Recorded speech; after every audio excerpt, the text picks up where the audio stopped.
French fries बनवती? बनवते ना। ये आज आपण बनवत आहोत आषाढी एकादशी निमित्त उपवासाचे फ्रेंच फ्राईज। ते पण दोन पद्धतीने बनवणार आहोत। तर फ्रेंच फ्राईज बनवण्यासाठी मी इथे बटाटे घेतले आहेत। 4 बटाटे घ्यायचे, साधारण मोठ्या आकाराचे, असे लांब सडक बघून घ्यायचे। ते स्वच्छ धुवून घ्यायचे आणि त्याचे साल काढून घ्यायचे, बघू शकता या पद्धतीने।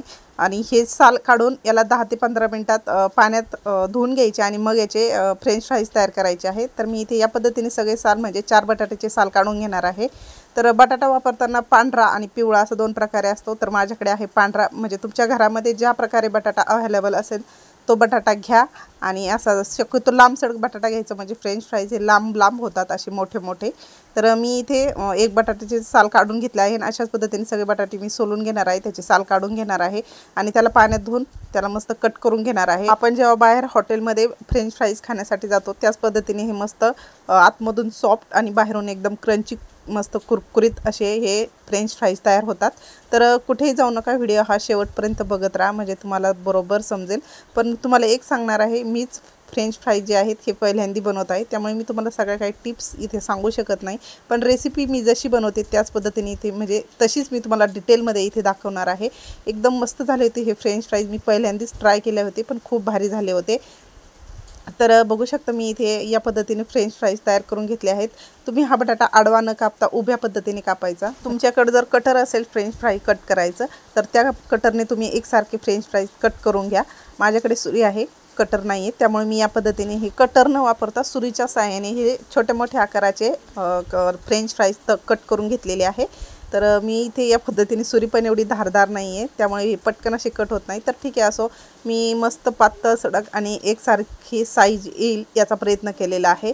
तर मी हे सगळे फ्रेंच फ्राईज कट करून घेणार आहे आणि याला पाण्यामध्ये घालून ठेवणार आहे 10 ते 15 मिनिटं। याचं एक्स्ट्राचं जे स्टार्च असतं ते पाण्याने निघून जातं, त्यामुळे याला 2 पाण्याने मी स्वच्छ धुवून घेणार आणि त्यानंतर तिसऱ्या पाण्यामध्ये पुन्हा एकदा मी घालून ठेवणार आहे, स्वच्छ पाण्यात घालून ठेवायचे आणि मग याला आपण कडकडीत तेलात तळून घेणार आहोत। तर मी या पद्धतीने हे कट करून घेतलेले आहे। आता मी हे सगळे फ्रेंच फ्राईज कट करते, 2 पाण्यामध्ये स्वच्छ धुवून घेते। पण त्यापूर्वी मी याला 10 ते 15 मिनिटं पाण्यात बुडून ठेवते, 2 पाण्याने स्वच्छ धुवून घेते, तिसऱ्या पाण्यामध्ये घालून ठेवते। तोपर्यंत तुम्ही जाऊन आपल्या चॅनलला सबस्क्राईब नक्की करा आणि तुमचे लाईक खूप कमी येतात लॉंग व्हिडिओला, तर तुम्ही प्लीज व्हिडिओ बघता पण लाईक करत नाही, तर लाईक करत चला, म्हणजे मला पण समजत जाईल की तुम्हाला माझे व्हिडिओ कितपर्यंत समजतात, मला काय बदल करायला पाहिजे। तर तुम्ही लाईक करत चला आणि कमेंट पण करत चला की माझ्या रेसिपी कशा होतात, त्यामुळे मला पण व्हिडिओ बनवायला आणखीनच आनंद वाटेल आणि उत्साह वाढेल। तर नक्की लाईक करा, कमेंट करा आणि सबस्क्राईब नक्की करा। ज्यांनी कोणी अजून सबस्क्राईब केले नसेल तर त्यांनी नक्की सबस्क्राईब करा आणि ज्यांनी कोणी सबस्क्राईब केलेलं आहे तर त्यांच्यासाठी मोठा बड्डावाला थँक्यू। तर मी इथे बघू शकता मस्त तिसऱ्या पाण्यात हे फ्रेंच फ्राईज घालून ठेवलेले होते आणि दुसऱ्या गॅसवरती मी याला छान पाणी उकळत ठेवलं होतं, भरपूर सगळं पाणी, मस्त त्याला उकळी येईपर्यंत मी उकळून घेतलं आणि त्यामध्ये मीठ टाकायचं चवीनुसार आणि हे फ्रेंच फ्राईज जे आहे ते पाण्यातून निथळून घ्यायचे आहे। तर बघू शकता फ्रेंच फ्राईज ज्या पाण्यात मी घातले आहेत ते पाणी एकदम स्वच्छ निघालं आहे। 2 पाण्याने स्वच्छ धुतल्यानंतर तिसऱ्या पाण्यात घालून ठेवलं ते पाणी असं निघतं। तर मी याला मस्त उकळत्या पाण्यात टाकलेले आहे, बघू शकता एकदम उकळी आलेल्या पाण्यामध्ये हे फ्रेंच फ्राईज घालायचे आणि याला झाकण ठेवायचं आणि 10 ते 15 मिनिटं नाही म्हणू शकणार, फक्त 80% याला आपण छान शिजून घेणार आहोत हे फ्रेंच फ्राईज। आणि मधून याला हलवत पण राहायचं, म्हणजे ते खालचे वर आणि वरचे खाली होतील आणि छान 80% शिजतील। इथे मी फ्रेंच फ्राईज जे आहेत ते 80% शिजून घेतले आहेत आणि झाऱ्याने आता निथळून घ्यायचे या गरम पाण्यातून, त्याला बाहेर काढून घ्यायचं आणि एका चाळणीमध्ये निथळायला ठेवायचं आहे। तर तुम्ही बघू शकता इथे आपल्या फ्रेंच फ्राईजचा कलर एकदम भारी आला आहे आणि एकदम मस्त असे फ्रेंच फ्राईज दिसत आहेत। आता तळल्यानंतर त्याचा कलर बदलणार आहे, मस्त ब्राऊन लालसर रंगावरचे आपले फ्रेंच फ्राईज इथे तयार होणार आहेत। तर हे उपवासाचे असल्यामुळे आपण याला सॉससोबत खाऊ शकत नाही, उपवासाची चटणीसोबत खाऊ शकतो किंवा नुसते तसेच खाल्ले तरी चालेल, मस्त लागतात, कारण हे उपवासाचे आहे म्हणून। उपवास नसेल ज्यांना तर त्यांनी सॉस बरोबर खाल्ले तरी चालतील। तर मी इथे बघू शकता हे मस्त निथळून घेतले स्वच्छ पाण्यात, एकदम गरम होतं, त्यामध्ये मी थोडंसं थंड पाणी टाकलं, म्हणजे त्याचं टेम्परेचर तापमान जे आहे ते थोडंसं कमी करून घेतलं आणि बघू शकता इथे त्याचं पाणी एकदम निथळून घ्यायचं आणि कोरड्या कापडावर ठेवून याला छान असं कोरडं करून घ्यायचं आहे। एकदम कोरडं म्हणजे त्याच्यात अजिबात पाणी ठेवायचं नाही, म्हणजे फ्रेंच फ्राईज छान तळले जातात, कुरकुरीत होतात। तर मी सगळं याला स्वच्छ करून घेणार आहे। बघू शकता कापडाने स्वच्छ पुसून घेतलेत आणि याला आता 10 ते 15 मिनिटं फ्रीजरमध्ये ठेवायचं आहे। ह्या ताटामध्ये मी असंच फ्रीजरमध्ये ठेवून घेतलं होतं 10 ते 15 मिनिटं आणि मस्त ही फ्रेंच फ्राईज आपले ड्राय झालेत। आता याला कडकडीत तेलात असं आपण तळून घेणार आहोत। तर तेल इथे गरम झालं आहे आणि मी हे फ्रेंच फ्राईज जे आहे ते यामध्ये सोडून मस्त लालसर ब्राऊन रंगावर तळून घ्यायचे आणि याला पुन्हा एकदा थंड करायचे आणि डबल तळायचे, म्हणजे एकच फ्रेंच फ्राईज डबल थंड करून तळून घेतले की ती कुरकुरीत असे फ्रेंच फ्राईज इथं आपले तयार होते।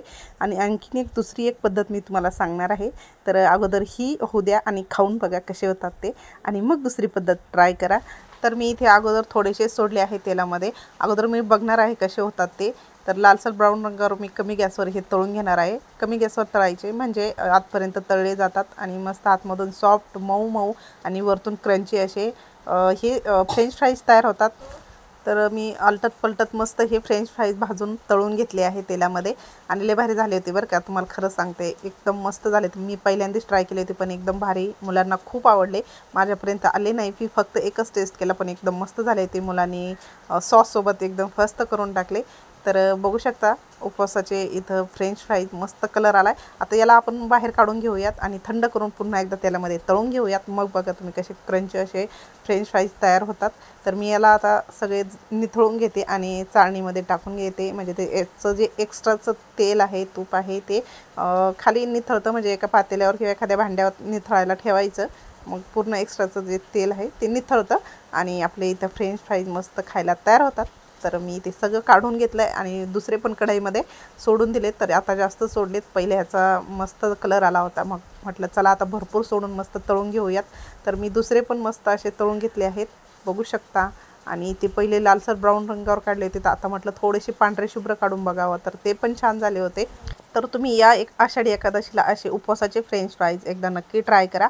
तर मी इथे एकदम पांढरे शुभ्र असे फ्रेंच फ्राईज तळून घेतलेत आणि आता याला बाहेर काढून घेणार आहे आणि चाळणीमध्ये पुन्हा एकदा गाळणीमध्ये म्हणा किंवा चाळणीमध्ये मी निथळायला टाकणार आहे।